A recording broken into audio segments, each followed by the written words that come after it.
विद्यार्थियों, देखिए आज इस युग में सर जी कहते हैं, कहते कि नहीं? आचार्य जी कहते हैं, मास्टर जी कहते हैं, टीचर जी कहते हैं। पहले एक शब्द था गुरु जी। क्या शब्द था?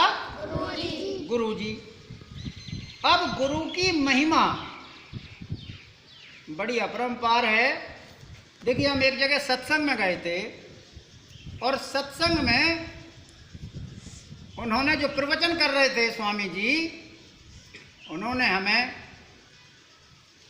प्रवचन के द्वारा एक गुरु की महिमा बताई थी। मैं आज आपको वही प्रवचन उनके सुना रहा हूँ कि गुरु की कितनी बड़ी महिमा होती है। देखिए जब शाम को विष्णु भगवान दरबार लगाते थे तो सभी देवी देवता वहां इकट्ठे होते थे, वे उनको कुछ समझाते थे। तो वहां नारद जी भी जाते थे और जब उनका दरबार समाप्त हो जाता था तो वो ये कहा करते थे कि भाई जिस जगह नारद जी बैठे हैं इसको पाक साफ कर दो जल छिड़क के।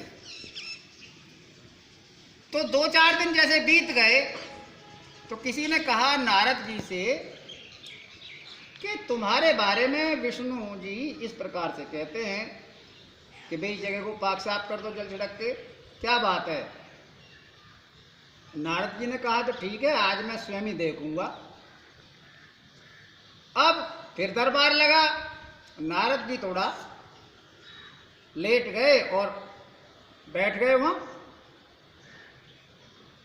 अब जब सबके सब चले गए तो नारद जी वहीं छिप गए कि मैं आज देखूंगा क्या कहते हैं विष्णु भगवान।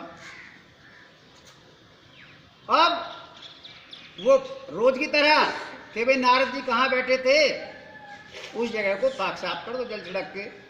अब नारद जी को तो गुस्सा आ गया कि मैं तो हर वक्त नारायण नारायण करता रहता हूं और फिर भी कहते हैं कि इस जगह को पाक साफ कर दो, इसका मतलब मेरे बैठने से ये अपवित्र हो जाती है जगह क्या? वो कहने लगे कि भगवान ये बताइए, मैं दरबार में आना बंद कर दूंगा, मेरे बैठने से क्या अपवित्र हो जाती है आपकी जगह? मेरी जगह को आप पाक साफ करवाते हैं। विष्णु भगवान कहने लगे ऐसी बात नहीं है,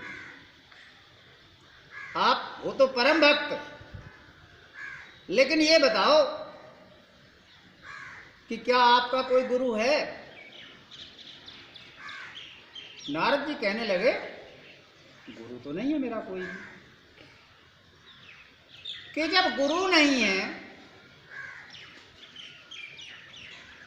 तो आप कहीं भी अपना स्थान पा नहीं सकते हैं, कितनी भक्ति करो। तो नारद जी कहने लगे मैं भगवान गुरु किसको बनाऊं, आप बताइए। विष्णु भगवान कहने लगे इसको मैं नहीं बता सकता, गुरु तुम्हें अपने आप बनाना होगा। जब नारद जी जिद पे अड़ गए कि मैं किसको गुरु बनाऊं, बताइए तो सही कुछ। तो विष्णु भगवान ने कहा कि जाइए पृथ्वी लोक में जो आपको सबसे पहले मिल जाए, कोई भी सुबह के समय आप उसी को गुरु बना लेना। नारद जी पृथ्वी लोक पर आए और सुबह 4 बजे मलेच्छ, जिसे मछेरा कहते हैं, वो अपने घर से जाल लेके निकला और नारद जी ने विष्णु भगवान के कथनानुसार उसके पैर पकड़ लिए कि जी आप मेरे गुरु बन जाओ। वो मलेच्छ कहने लगा पता नहीं कौन आदमी है, मैं कुछ जानता नहीं, कुछ नहीं, मैं तो मछली पकड़ने जा रहा हूं, जाल मेरे हाथ में है और ये जबरदस्ती चिपट रहा है। नारद जी ने उसके पैर नहीं छोड़े, बोले कि भाई पहले आप मेरे गुरु बनो और इसके पश्चात मैं तुम्हें जाने दूंगा आगे। उस मछेरे ने सोचा कि चलिए इससे पीछा छुटा है, कौन है ये। उसने कहा ठीक है भाई, मैं गुरु बन गया, अब तो मेरा पीछा छोड़ दे, मैं मछली पकड़ने जा रहा हूं। अब वो मछली पकड़ने चल दिया और नारद जी लौट के विष्णु भगवान के पास आ गए। विष्णु भगवान कहने लगे भाई गुरु मिला? तो नारद जी कहने लगे मिल तो गया गुरु, परंतु नीच जाति का है। अब इतना सुनते ही विष्णु भगवान ने उनको श्राप दे दिया नारद मुनि को, नारद जी को, कि जाइए, आपने अपने गुरु का अपमान किया है, आपको 84 लाख योनियों में भटकना पड़ेगा। अब तो नारद जी को बड़ी गिलानी हुई कि हे प्रभु, मैं 84 लाख योनियों में भटकूंगा, पता नहीं मुझे कब मिलेगा ये मेरी योनि वापस। भाई कौन कौन सी योनि ऐसी होती हैं? 84 लाख तो बहुत होती हैं, इसका कोई उपाय बताइए। तो विष्णु भगवान कहने लगे कि मेरे पास इसका कोई उपाय नहीं है, आपके गुरु ही इसका उपाय बता सकते हैं। नारद जी कहने लगे अब तो मुझे वो गुरु मिले भी ना, भाई मैं कहाँ ढूंढूंगा? वो तो मछली पकड़ने जाता है, पता नहीं किस घर से निकला, कहाँ निकला, मुझे तो दिखाई हो दिया था कि जब तुम्हें जरूरत होगी तो आपको वो गुरु मिल जाएगा। अब नारद जी पूरी रात पृथ्वी पे भ्रमण कर रहे हैं कि भी वो मुझे मिले और मैं उससे इसका उपाय पूछूं, क्योंकि 84 लाख योनियों में तो भटकना बड़ी मुश्किल बात है। अब बताते हैं कि जब जिसकी इच्छा जैसी होती है उसको वैसा फल प्राप्त हो जाता है।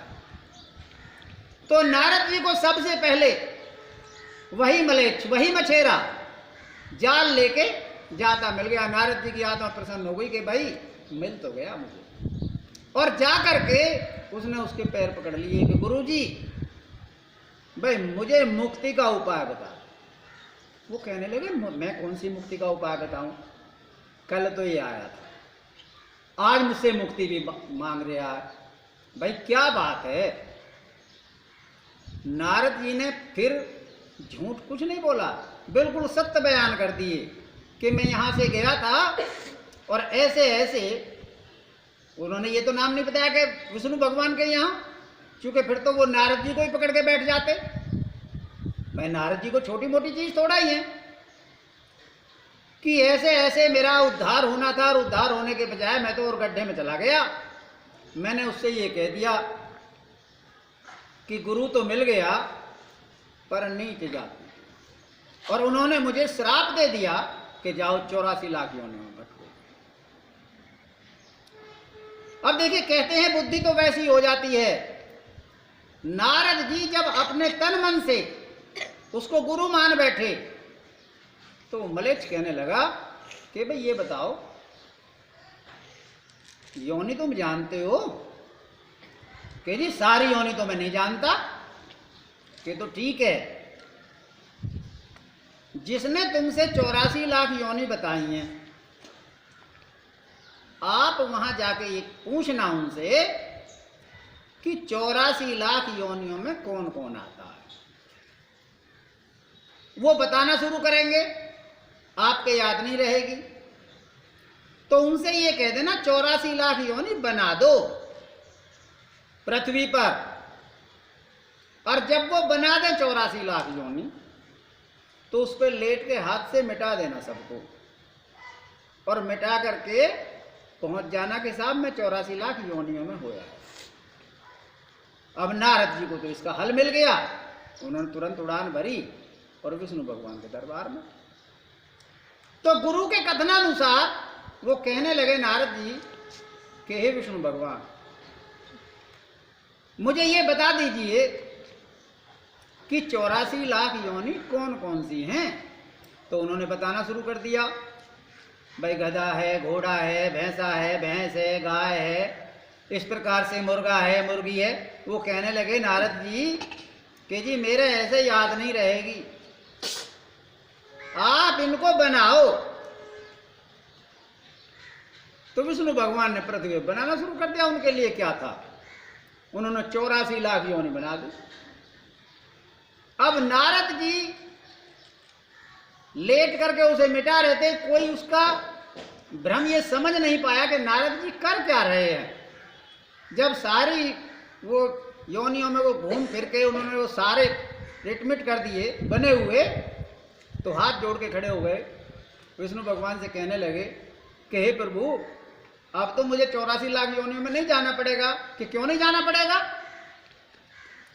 कि जी 84 लाख योनि कौन बनाता है? कि मैं बनाता हूं। कि ये किसने बनाई है? कि ये भी मैंने ही बनाई है, तो मैं इसमें से होकर आया।